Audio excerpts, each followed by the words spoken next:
kati abantu babiwulira ne mulungunye King Sir yampadde amasanyalaze kati ngambe buzibu kibu wagenzeko nakawuka omanya amasanyalaze amatuufu aga King Sir amasanyalaze Katonda yakuwera omukisa ogulira yatugamba tuyiteyo anti kubanga nze kyajja buki buzi mukisa gusolokera ne gukutomera kyajja buzi naye wembusinga nasituka nengenda eri nali ngenze gunoonya nkase mukuki mukakeso gwange Katonda yagutegeka muki mukubo gwali mutegeke so mukisa gwonna gujjira we bakusemberezanga kabaka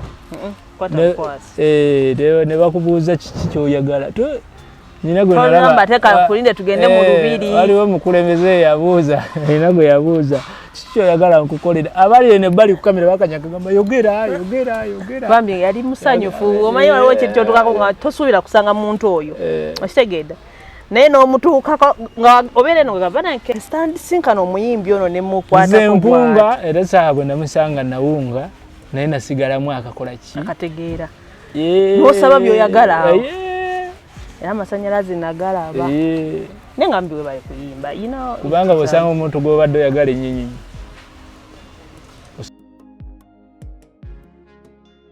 so amaana eddoboozi nabulime Esther S1 ku Talk with S Media Uganda nfuuza kugwe n'osiza okubanga otulaba thank you so much okola kyamaanyi okwekumira ku mukutu guno n'otwagala so much thank you so much abasubscribinze thank you so much mikwano gyaffe abatulabira mu Uganda thank you so much abatulabira e Qatar e Dubai then otuvaako eno tugenda USA babi bwenna we really appreciate thank you so much mukola kyamaanyi okwekumira ku mukutu guno ne mutwagala so nga weri nkola yaffe nti tubeerako ku shots on me whereby tuleeta aba stars ab'enjawulo this time around tuba tuvuddeko ekkeene tugendako ewano today ndina omwami omupya right how are you doing obulamu bugamba ki bulamu bulungi omanyi Quest Media teri nkola yange kwanjula bantu I just want every time when chaza aba star babana bayina introductions nyingi nene so I give you chance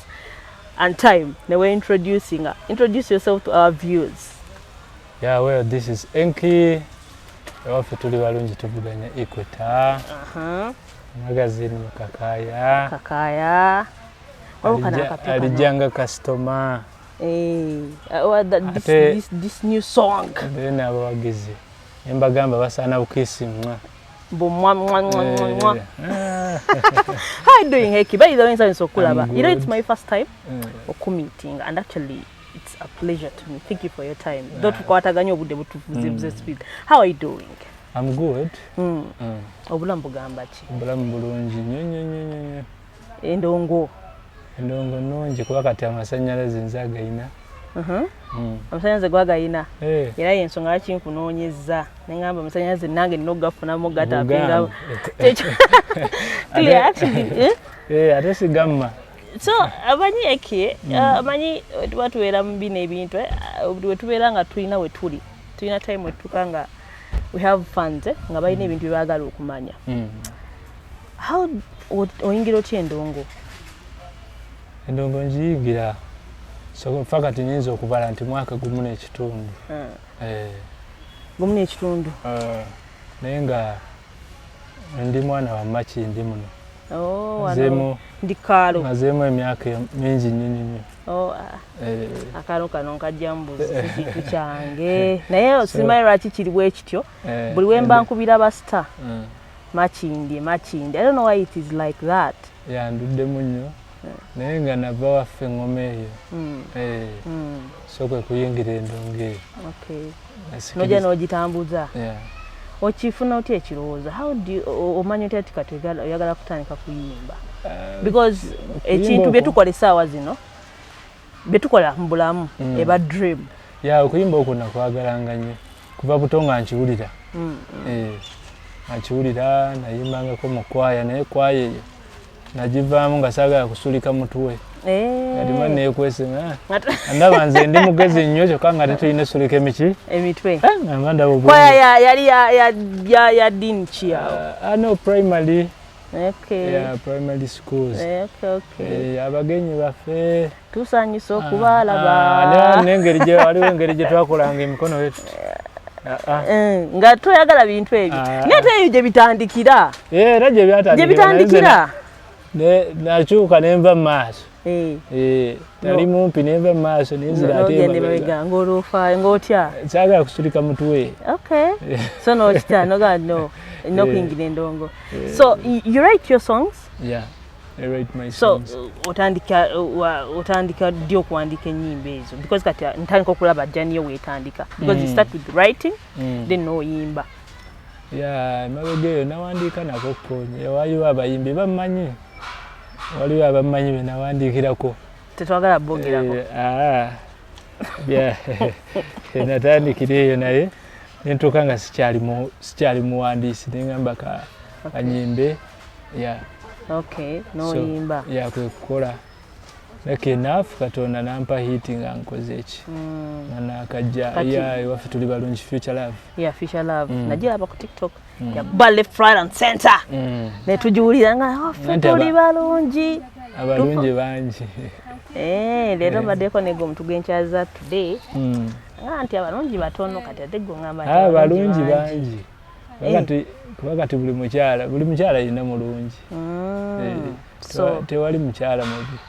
So what inspired you okuwandika oluyimba olwo? It was your first song. Gye wasooka okuwandiika oba lwe wasooka okuta omanyi babyanjawulo? hiti yasooka lwe nasooka okuta yali love twagivaako then nenta ennyimba 2 lumu kati olwo lwe lwakuba naye nali nakamala myezi 3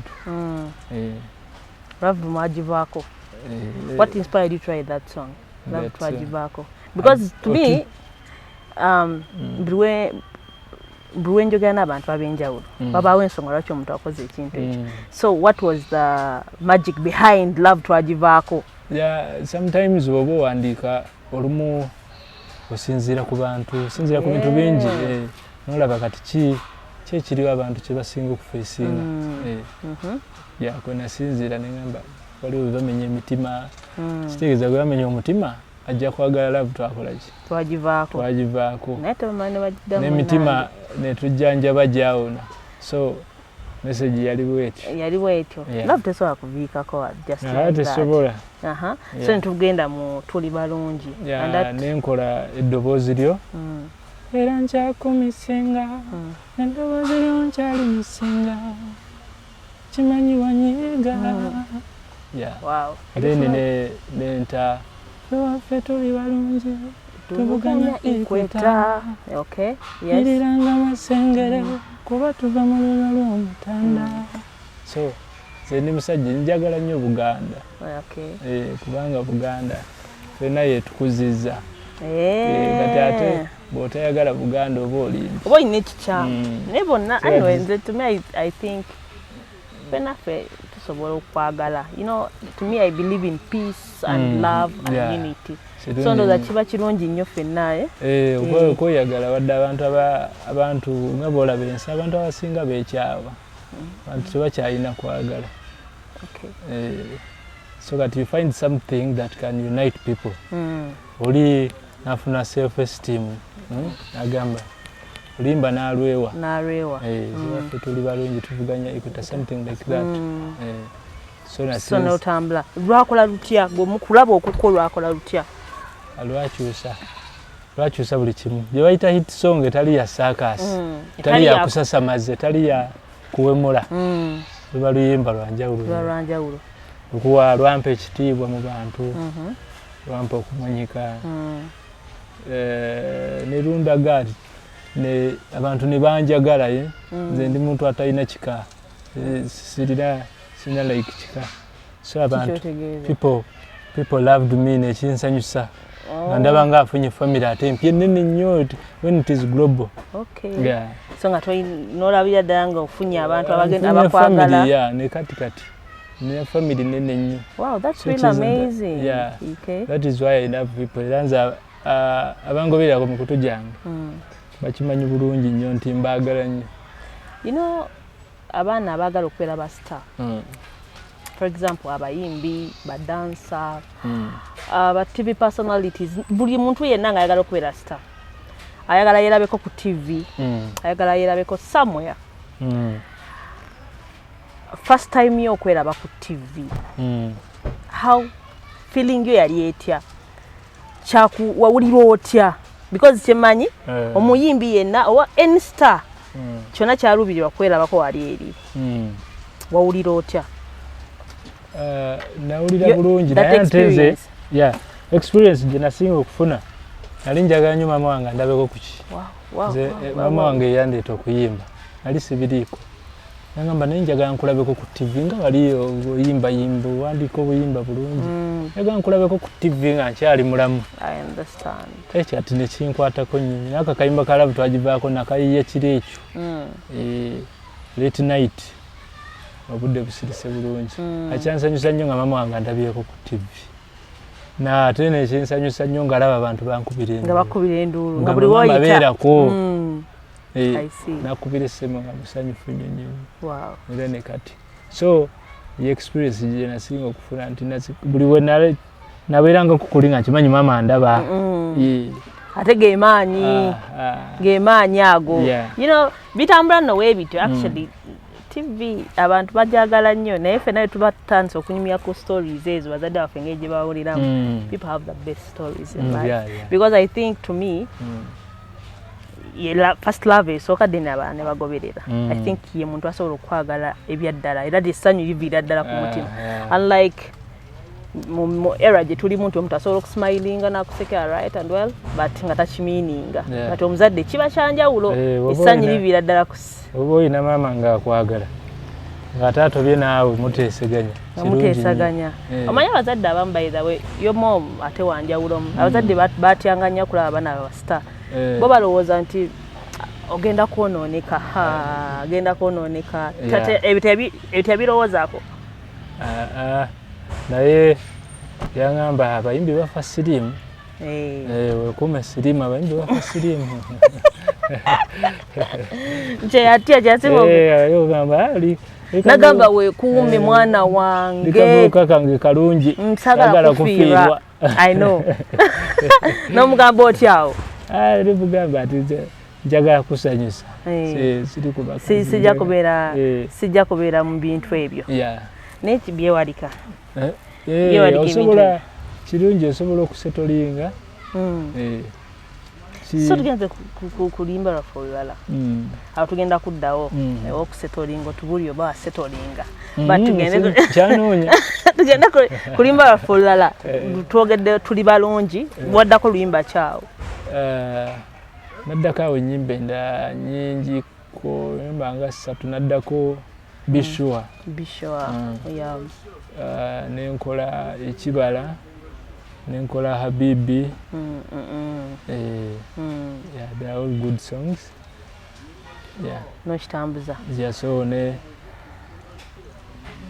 newamu times abagizi bange bamanyi ntera kutahitinga omwaka guyingira netuyingiza ne bwensirikamu naye kati nabasuubiza 225 ogenda kucha bandayiza seba abagizi bange bandayiza nebaleeta ne ku luhani nendayira bubi nnyo nange nembasuubiza ngo basuubiza omuziki ate ffe tubeerawo era kati kyova nata customer natuyingiza omwaka it was a good song, it was a good banger actually naluwulira oluyimba olwo remember actually nendabanga manyize enyimba nganze my test personally njagala nnyo obuntu obutambula empola siri muntu wa I appreciate the good music but since that's not me so wetuba tukula tubaako n'abantu betwagala nga akwagala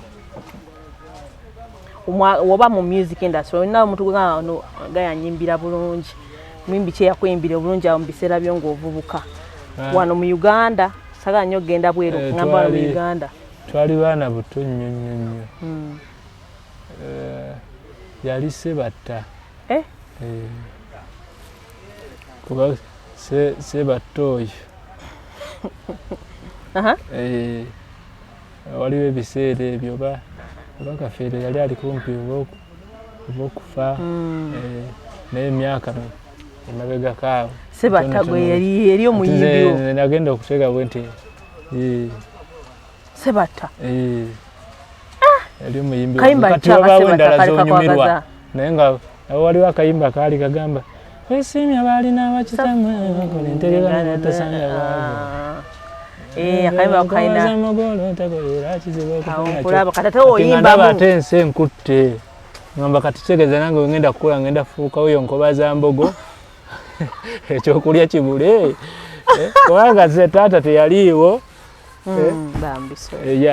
simumanyi simulabangako kati nga ngamba ekitegeeza taata yakola gundi entegeka yakola entegeka tebaba taliiwo bijja kanula beddala nga gwe bigenda kusumbuwa kati akakayimba kokka kali tabunyu kampanyo n'okukola bayitawe n'essaawa yakakati okola kufiirawo omanyi kati omanyi I've been surprised ngambye sebata because somboze n'ennyumirwa gundi nyimba za King Saha nnyo kuva eri ku gundi Rita gwendaga sigineno Rita kajjukira akayimba ako nkubisa siginate ate nayimba simanyi ebyokuyimba sibitegeera ayagala nzija ekiroboozi kyange bagambe esi yabadde atya I don't think so like that n'abayimbi abalala laba Jose babaawo bangi naye wabaawo akuba ku mutima kati akakayimba kankubanga nnyo ku mutima ngamba naye kirungi kati ate mama wange yamwagalanga nnyo lunaku lumu Matendo yali ezeeye waffe n'atutwalayo kwe kumulaba yabeeranga simaati nnyo akuba ekikalu kye kiri erina ne kooti nga bamuyita Lord Fred Sebatta ng'olabira ddala loodi byaddala bw'aba ayimba abakazi tebamukwatako nnyo nnyo ngamba omusajja nga kati bafiirawo naye newaffe tebakwatako nnyo bayimbi musajja sirakiraba nnyo ku bayimbi b'e Uganda oba nga nze atatambula ng'otera kiraba kati ennaku zino gwayo otera kiraba abaana ne bajje ne baku no ino okusanyuka n'abawagizi kale naye babaawo ate sina kyenyongerako nebeera wakati awo wabeerawo abagamba nti nogamba kyekyo but anyway bibeeramu ebyo by the way but olumu kale you limit however kati wetuba tukyagendera ddala mu ndungu tukyagendera ddala mu ndungu tugiraba engeri ebintu gye bitambulamu buzibu ki bwesanze mu ndungu panaawo obuzibu bwensanze abantu banjagadde nnyo nnyo obuzibu bwensanze abantu banjagadde nnyo bampagadde bakulaze omukwano kwegamba abantu bawagidde nnyo bizinensi yange bwebuzibu bwensanze kati bwebuzibu osanga kati awo tolina kyotugamba nakati awo buli muntu ekyo kyayayanira kati ate goba ota awo tolina kyotugamba awo bwebuzibu bwokka bwekyakoze bwenkyafunye abantu bawagidde nnyo bizinensi yange ekisusse naye era mbeebaza okumpagira ekisusse okuwagira ekisusse toliraba so bizinensi yange teri muloosi omanyi kuba buli kasoma baoli awajja asasula omanyi lero kwa music wo ali mulaavu kuba me I sing with peace abantu bagamba nti ebyo tebabiwulira nti abantu bawulira biri kate ng'ongamba bootyo oneewuunyisa gwe wamma mu system ebbanga lyobeereddemu otugambye 1.5 years wamma abantu tebabiwulira babiwulira kubanga nyina hits meka 3 n'akaliko akakiisi mu kakola ki katambula kati abantu babiwulira nemulugunya eki King Saha yampadde amasannyalaze kati ngambe buzibu ki wagenzeko enakawuka omanyi amasannyalaze amatuufu aga King Saha amasannyalaze Katonda yakuweera omukisa ogulira yatugamba tuyiteyo anti kubanga nze kyajja buki buzzi mukisa gusolokera ne gukutomera kyajja buzzi naye bwemusinga nasituka neŋŋenda eri nali ŋŋenze gunoonya nkase mukuki mukake so gwange Katonda yagutegeka muki mukubo gwali mutegeke so omukisa gwonna bwe gujjira bwe bakusemberezanga kabaka ne bakubuuza kiki kyoyagala nina gwe nalaba teka kulinde tugende mu lubiri waliwo mukulembeze yabuuza nina gwe yabuuza kiki oyagala nkukolera abali ene bali ku kamera bakanyaga gamba yogera bambi yali musanyufu omanyi waliwo ekintu kyotukako nga tosuubira kusanga muntu oyo okitegedde naye n'omutuukako nga obeera eno gavana kendisanga nze ne wensanyuka nsigalamu akategeera kati nze kyakampunga buwunzi kubanga ntiwa abantu benjagala nga mutuukako I mute ate omukyala tateekeddwa kuwunga mpunga kubanga ojja kulema okusaba sente nina abantu bange benjagala nga nse bagamba wano nga senga mbagala ne sente siza nyiza n'omukono nezimuwa ate katika atuuka nga ate omusajja nosanga omusajja ate n'obuwunga olina okusaba sente omukazi alina omuwa ebyalaavu senga abantu bange benjagala bintu ebirala ati benjagala bintu ebirala nti waliyo omuyimbi wange gwenjagala sinkana omuyimbi ono nemukwata mpunga era saa bwe namusanga nawunga naye nasigalamu akakola ki akategeera nosaba byoyagala awo era amasanyalaze nagalaba nenga mbiwe bali kuyimba kubanga bwosanga omuntu gwobadde oyagala ennyinyi osanyuka kyampa emirembe kyampa emirembe so nze mbadde ngeeyo obeerawo ng'oli muyimbi naye ng'olina omuntu gwowagira gwomusabira n'emikisa senga oyo banange guno omwaka agumalako senga n'ogujja agukola ki agumalako so as in songwriting okyagitwalanga for you write for yourself wakati osobola n'okuwaayo oli wakeera ku makya n'agamba you know what I want you to write for me a song osobola okikola why nawummula okay olaba oba owandiika ebintu ebirijje noba pressure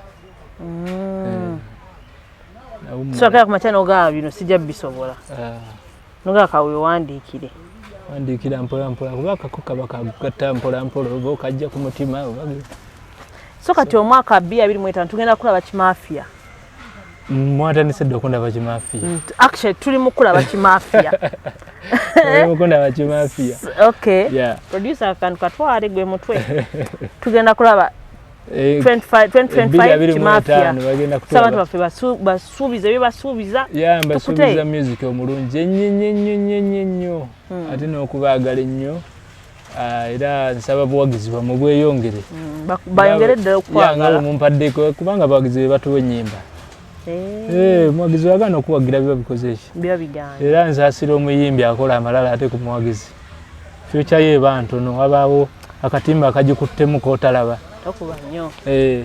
kozi n'abavubuka bannange bonna katonda bakuyamba n'akuwa ku chance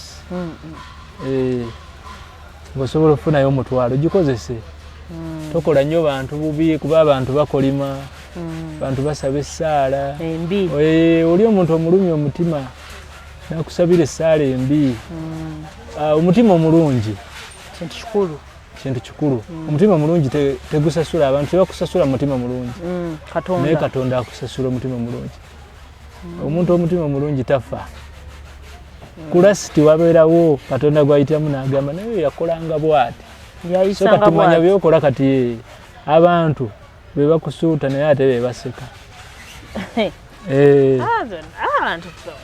ani yakyogedde awo awo omuntu yakyogedde awo by the way anyway I want to say bannayuganda bonna but ye muntu kubanga omuntu bw'obanga n'ojja n'omukuba ejjinja akukola ki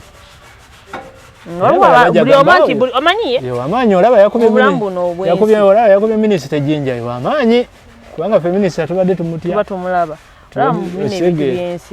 naye minisita wajja nakukwata bw'ati webagamba kiwedde obuzibu yamukuba ejjinja nze nakiraba ate nga luli abadde akuwagira so omuvubuka yenna ekifaananyi kye tulina okutwala kya new generation ti ensi yaffe enaddako enaaba etya twagala efaanana etya ng'olaba abawala bangi balina ebintu bye bakola n'omusanga ng'omuwala talina mpisa mu maaso ogenda kuba ani bw'ogenda kuzaala bagenda kuba baani ogenda kubeera maama so omuwala yenna oba mulungi oba si oyo waliyo abagamba mu nze siri mulungi obulungi bw'omukazi yenna enjogera n'empisa bwe bulungi bwaki bw'omukyala n'okuwa abantu ekitiibwa nebona bamukamugagga bajja kuzzaako namba nnya paka ku 10 olw'empisa embi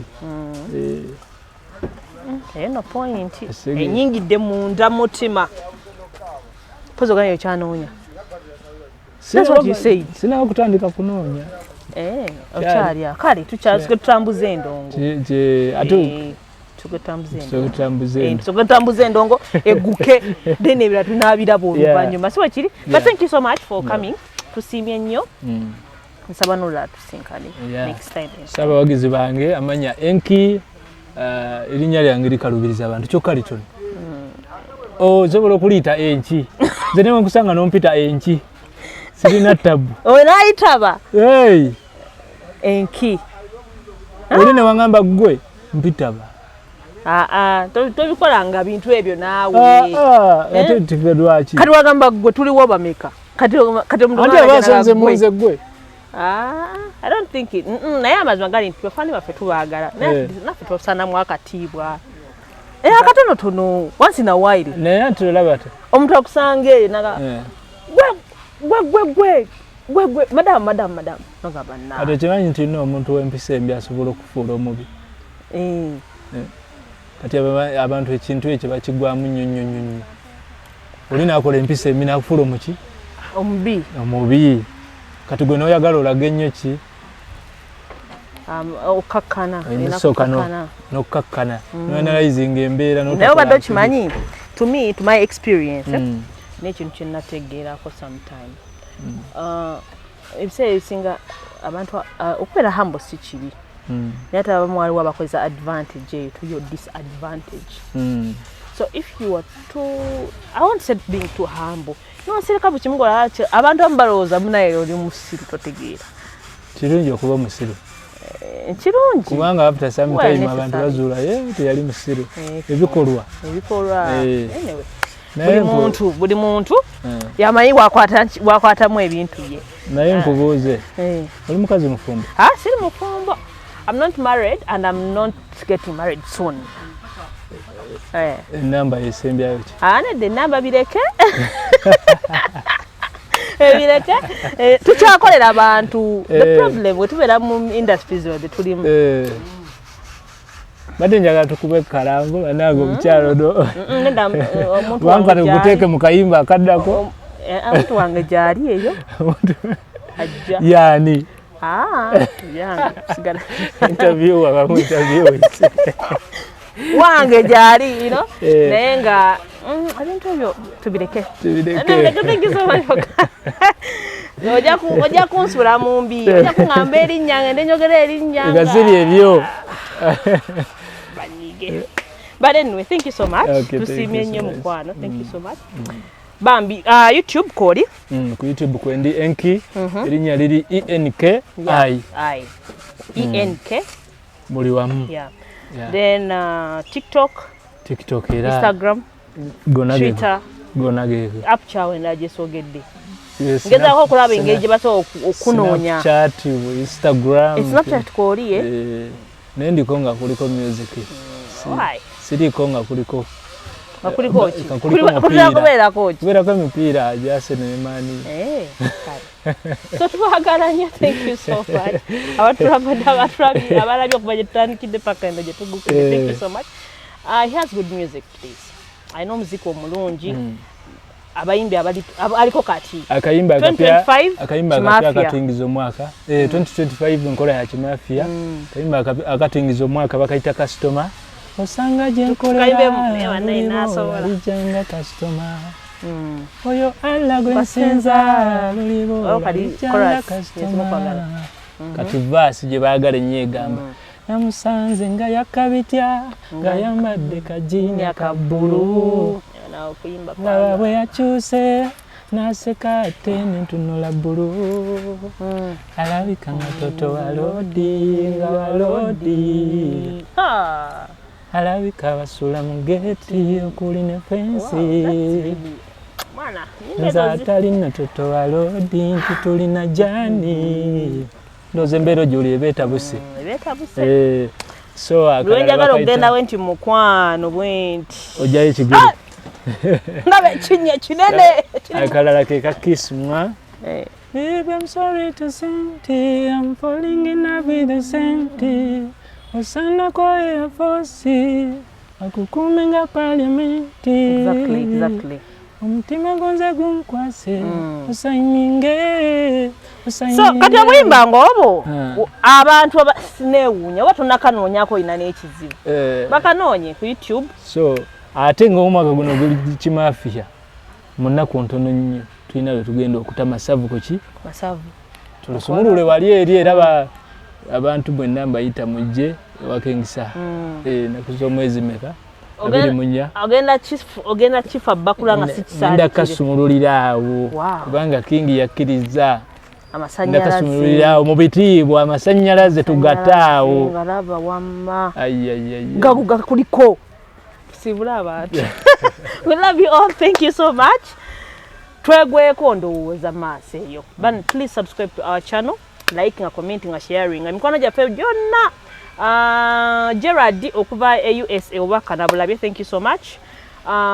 Then Rita nga gwali Sweden nawe tukwagala nnyo, thank you so much. We love you all. Bye bye.